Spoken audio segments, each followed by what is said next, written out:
بسم اللہ الرحمن الرحیم۔ تمام دوستوں کو میری طرف سے السلام علیکم۔ مرزئی اور قادیانی فتنے کے ایک اور دجل کے ساتھ حاضر ہیں۔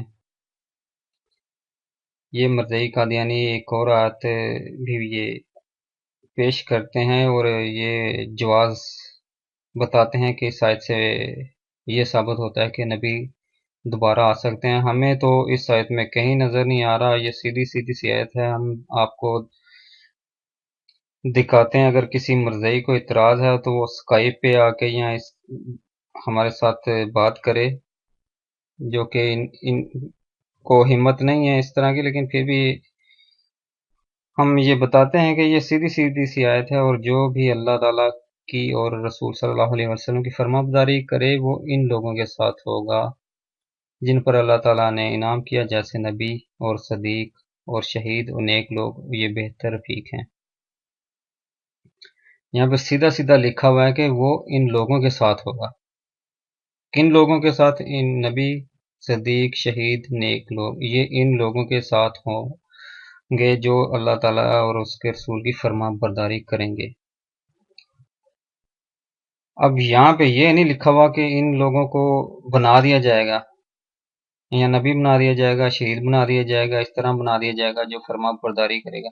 یہاں تو صرف یہ لکھا ہوا ہے کہ ان لوگوں کے ساتھ ہوں۔ اب ان کے دماغ کا پتہ نہیں کون سا پرزہ ہلا ہوا ہے جس کی ان کو سمجھ نہیں آتی کہ یہ سیدھی سیدھی اسی آیت کو یہ اس میں کہاں لکھا ہوا ہے کہ یہ دوبارہ نبی آئیں گے یا اس طرح کی بات ہوگی۔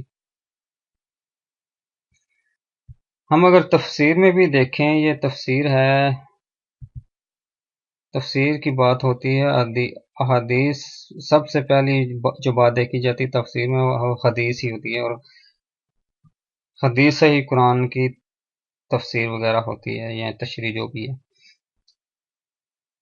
سیدھا سیدھا سا لکھا ہوا ہے، اللہ اور رسول صلی اللہ علیہ وسلم کی اطاعت کا صلہ بتلایا جا رہا ہے، اس لیے حدیث میں آتا ہے آدمی انہی کے ساتھ ہوگا جن سے ان کو محبت ہوگی۔ حضرت انس رضی اللہ تعالیٰ عنہ فرماتے ہیں کہ صحابہ کرام رضوان اللہ علیہم اجمعین کو جتنی خوشی اس فرمان نے رسول صلی اللہ علیہ وسلم کو سن کے ہوتی، اتنی خوشی کبھی نہیں ہوئی، کیونکہ وہ جنت میں بھی رسول صلی اللہ علیہ وسلم کی رفاقت پسند کرتے تھے۔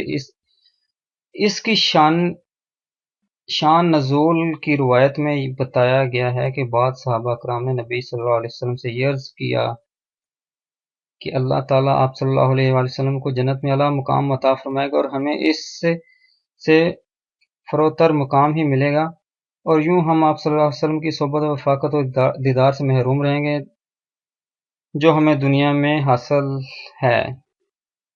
چنانچہ اللہ تعالیٰ نے یہ آیت اتار کر ان کی تسلی کا سامان فرمایا۔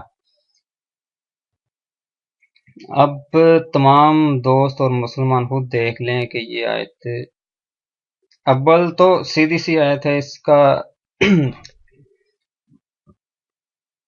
اتنا پیچیدہ کام ہے ہی نہیں، پھر بھی اس کی بطور واقعہ بتایا گیا کہ یہ کس واقعے کے بعد یہ کس بات کے بعد یہ آیت اتری، اور یہ وجہ یہ تھی کہ صحابہ اکرام حضور صلی اللہ علیہ وآلہ وسلم کی صحبت میں رہنا چاہتے تھے جنت میں بھی، تو اس کی وجہ سے یہ آیت اتری ہے، اور یہ حدیث اس کی تشریح کر رہی ہے۔